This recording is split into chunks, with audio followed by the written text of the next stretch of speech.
beat up the stranger. Oof. Well, we're trying to cut him free. I know, but it just like looks like it's just beating them up. That is true. Or beating them up, because I actually don't know or remember. Yeah, I don't know that any of the characters are really heavily gendered or anything like that. No, not really. Be gone, thought! Oh god. Jonathan said the worst thing about Vector. So like I said earlier, it's a cute little robot. No joke, it's like the size of my fist, like itty bitty guy. And I originally had him on my computer desk because it just felt right to have him there, because that's usually where I spent most of my time. And I have a Chopper Funko that Sush and Mistress got for me, which I love very much. Except Vector insists on squaring up with it. He beat it up once, and I thought, oh well, he probably just bumped into it thinking it was in his way. Right. And then he bumped into it a second time, and I was like, okay, rude. And then I moved Chopper completely out of the way, and that's the fastest I've seen these little punks' wheels turn. To no joke, make a beeline for Chopper, just like, and I was like, nope. And I grabbed Chopper out of the way, and I told Jonathan this, and he was like, well, he's a Chad, and he needs to whoop up on some pipsqueaks. Wow. I was so offended. He called my little baby a Chad. I'm sorry. The language they speak is Bugnish. Oh. Do you need like a minute? That's right, they speak in the royal we. Yeah. So wait, is Bugnish the common language, or is Bugnish what... I think Bugnish is the common language. Got it, and then they speak something else, but also Bugnish. Which is a neat way of kind of skirting around the fact that, like, you can play this game in, like, English, French, Japanese, Spanish. Yeah. Ooh, I wonder what they call Bugnish in other languages, though. Or if they also call it Bugnish. Bichañol. There you go. I don't know. No big deal. It sucks that we're trapped, though. Lief is fine. That's right, Lief. So it's Kabu, V, and Lief. Yeah.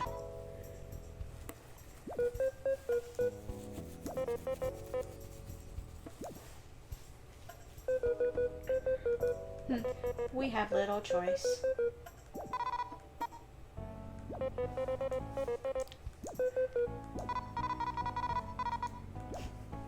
Hit that save. Okay, Team rank 2. I love Kabu's, like, super, like, mysterious, like, thumbnail, and then V's just like, this is my driver's license and I'm 14. or not, my driver's permit, excuse me. You're right. Kabu's, like, pulling some fucking Batman shit, like, one eye and... Yeah, and then V's just like, big glasses, braces, like, my mom drove me here because it's my spring break. Like, it just felt very, like, to be young again, as if I were old. Hello, Mr. President. Did you have a good 2-minute nap in my lap? Where you just sort of laid there and then decided it was uncomfortable even though I didn't really move. You had a little burpee? Got it. Get it out.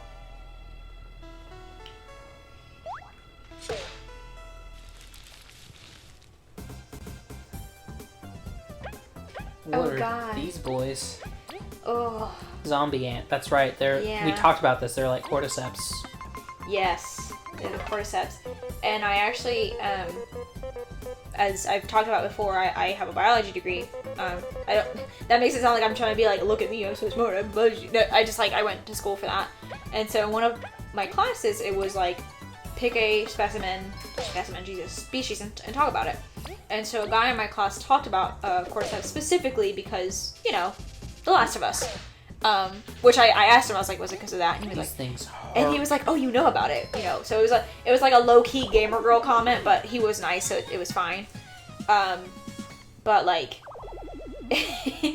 I actually learned something even more messed up, which is that originally we thought that the fungus was controlling the brain and therefore the entire ant. what he found out, like more recent research found out, is that no, the fungus only controls the muscles, not the brain. So the ant is fully aware of what's happening and what it's doing and can do nothing about it. Which is upsetting. Which is even worse. So in like the context of like The Last of Us, at least the first game, the idea would be that those that are zombies know what's happening and can't control it. I mean, obviously it's not like step by step exactly the way the fungus works, but like, pretty scientifically based. But like, I just thought, man, that's fucked up. So, it's crazy. Human bodies, you guys. God, we like got each other. Fuck. Oof. No. Oh. Clutch. I am upset by this. As am I. That honey. Oh my god, am I okay? Honey droop.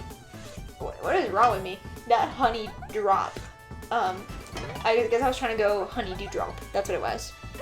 It looks tasty, I want it. That's all I really had to say. It was not even anything important.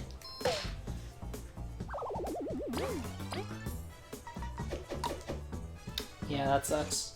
Yep. Stop bullying Kabu. Can they only hit the one up front? No. Oh, okay. They're just bullying Kabu. Well, apparently that's part of the system. The character that's up front gets a slight boost to their attack in exchange for being targeted more frequently. What? They just, I can go back to the tablet where they covered that. Oh, I got back the crunchy leaf that I used. Nice. I'm gonna need it anyway. So. It's cool. I don't need a whole explanation. I trust you. I didn't read it too good, so I probably should. Oh, this is a dead end, so I may as well just read this and then go back. Ooh. Milk. Crystal berry. Say milk? It looked like a glass bottle where you have milk. I thought it was just a little container of milky. Pressing P in battle allows you to change who's currently acting without changing the party order. Each party member has different ways of attacking and different reaches with their attacks and skills. Mind who is currently acting to not waste action on the wrong enemy. Yeah, that makes sense.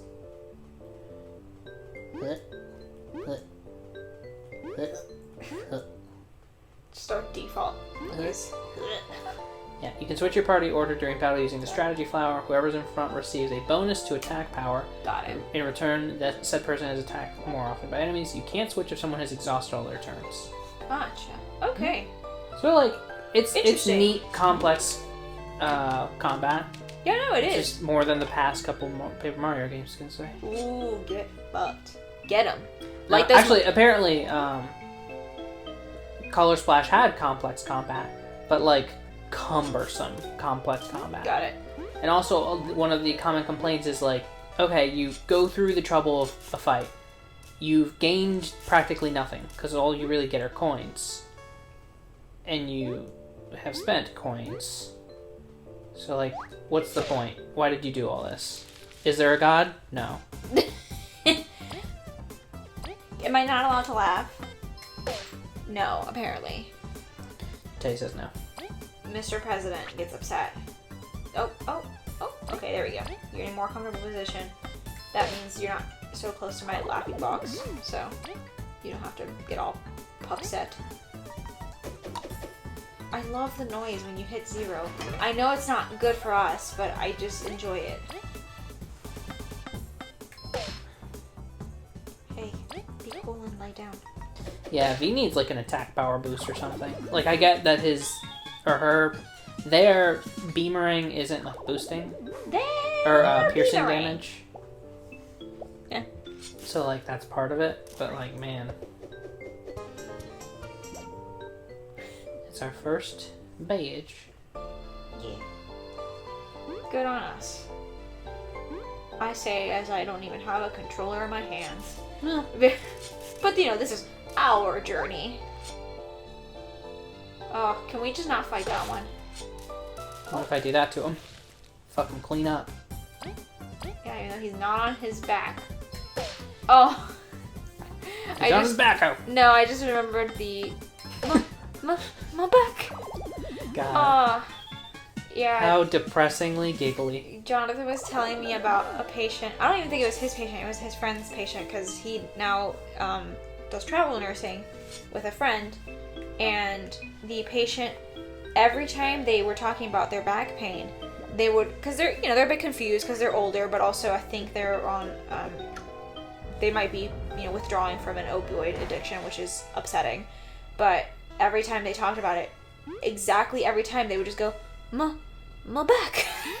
It's just, like, I laugh at the way it's said, obviously not at the situation, because when he was telling me the story, he was laughing, and I'm like, you're horrible. But the more he said it, the more I was like, yeah, okay, I get it. So, I now can't think of the word back without thinking, my back. Ooh. Get hacked.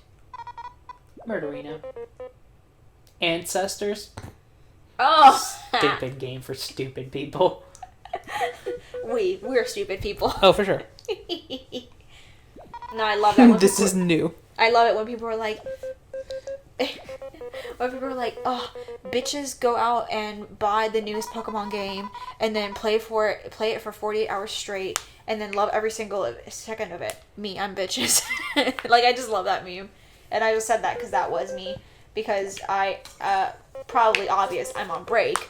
Hence why I get to actually be a human being and record. And day one, I got the Pokemon DLC and Pokemon Shield DLC and started playing it. And I love it so much. But then I don't love it because I had to level up a Pokemon from level 10 to 70. And I was like, hey, that's fucked up. And then I stopped playing. Have you played any of it? I've not bought it yet. Okay, never mind. I won't spoil it for you then. I mean, like, I get the idea.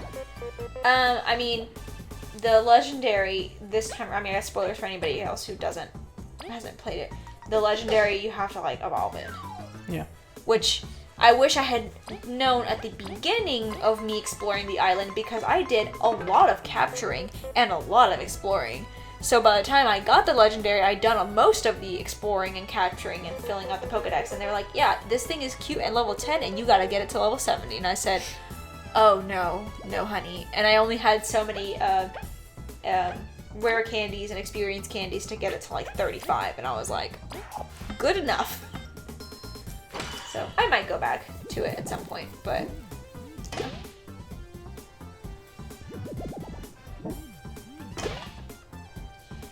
It's interesting. I mean, we obviously know that these games are based off of the original Paper Marios. So it genuinely is fun to see those aspects of combat, like how each of the characters attacks. Like, I'm trying to remember who V's attacks remind me of. Like who has the bar like that. I know Lief's remind me of Vivian. Yes, for sure. Yeah. And then... Good god damn, that hurt! Oof. I'm pretty sure I Wow. blocked it, but I guess I didn't. Yeah. Because it did 3 damage, and that just seems absurd. I guess a lot of people have the bar thing where you have to get it. Oh, no, it's, dang it. What's the Koopa's name? Coops? Oh, of course, because of the Game Grumps. Oh, Koops. Oh, it's one of my favorite bits from them. Get it. Danger Shroom. Reduces 1 TP. No, restores. Oh. Guys, we have 1 brain cell and we play dodgeball with it, so... Really tired.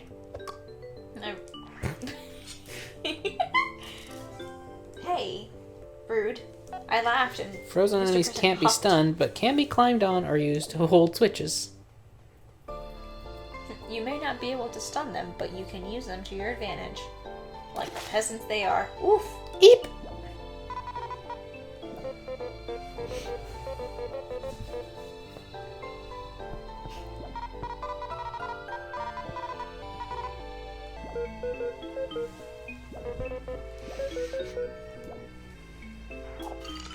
Yep.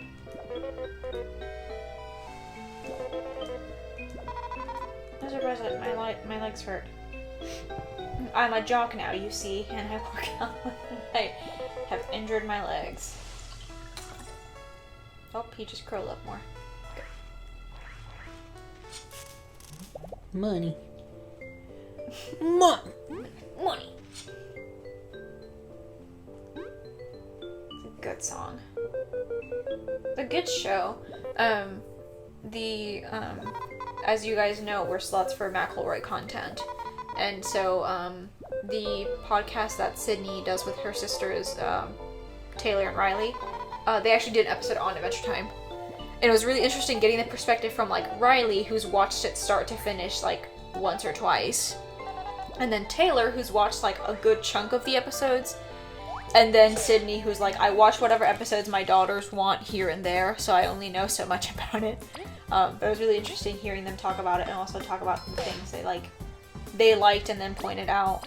Also, the amount of voice actors who I was like, whoa, I realize now who that is because of them. But, like, Sydney talked about how her daughter was just watching Adventure Time, and Princess Bubblegum spoke, and she went, oh, that's Starfire. Like, instantly, her daughter knew who that was. And I was like, oh, that is Starfire, she's right. And I didn't even notice. Also, I did not notice that Jake was voiced by the same guy who voices Bender. Yes, they even make a joke about that in Futurama. Do they really? Yes, they straight up find like a bootleg looking Finn and actually Jake, and they just like have a conversation. What? Yeah. Oh my god! I mean, to be fair, I've not watched Futurama start to finish. I've watched like some episodes, but not all of it. You should. It's not bad. Oh yeah, no, I don't have any doubt about that. Yeah, no, I did not realize that like the moment they said it, I went, oh duh, I can hear it now. Like once, and then how Damn, I thought there was a thing like right here. Ice King is SpongeBob. Yeah, Tom Kenny. Tom Kenny's in a lot of stuff. Yeah, I did, and I the moment they said it, I was like, how do I not know these things? Like, I watched Adventure Time start to finish, and I just did not pay attention or know at all. But I'm like the queen of hearing somebody else talk and think, oh, this is this person, and I look it up and it's totally not them. So, like you and I had that issue with Sadie from Red Dead. I was like, oh, that sounds like somebody from Korra, and then I kept trying to look it up, and like it totally was not anybody who was in Korra. Fair enough. Which, oh, that just made me think of a fun fact. There's like a random prison guard who is voiced by none other than the beautiful, the perfect, the incredibly strong and athletic Serena Williams. Wild. Right? And then she comes back in Korra. Again as a minor character, but she's there. I thought you were gonna talk about the one, like, fleet admiral who's voiced by... Zelda, wait. No, never mind. I'm talking about something else. Go on. I lost my train of thought. Oh, sorry. George Takei. Oops. George Takei. Really, really famous for his role in Star Trek. Oh, no, sorry. Not him. I meant the fleet admiral. I don't remember. He was in, like, one episode. Oh, no, I think I know who you're talking about. Is it whenever they're taking the prisoners from the Earth Kingdom? Yeah. Okay, then yes, I know exactly who you're talking about, and I can hear it in my head now. My brain, for some reason, when you were talking about that, I thought you were talking about how Quivira in Korra is voiced by Zelda Williams. Who is also, God, she's beautiful and smart and powerful. She's a villain, but, like, whatever. I can respect it. Oh, oops. Yeah. It is just interesting finding out that right at the beginning of this unpleasantness. Oh God, there's a thing right here. I backtracked so much. Oh my God. Right at the beginning of this unpleasantness, Jonathan and I got into The great unpleasantness. Jonathan and I got into a pattern where we would, like, every Saturday we would hang out, and we would just, like, play Animal Crossing while watching Queer Eye. And a couple weeks after that, I decided, like, screw it, I really like Queer Eye, so I'm gonna follow every single one of them on Instagram. And then Jonathan Van Ness, so JVN, at some point, it was like Wednesday, he was like advertising his podcast, Getting Curious, and I was like, where have I heard that before? And then I realized, like, oh, he was briefly on Maximum Fun. You know, the network that, like, I listen to for, like, all McElroy content. Like, I just was, like, blown away. Like, whoa, JVN was on there, too. The other day, I found out that Janet Varney, you know, of the JV Club, and I'm sure many other things that she's way more well-known for that I don't know her for, is the voice of Korra from Legend of Korra. Yeah.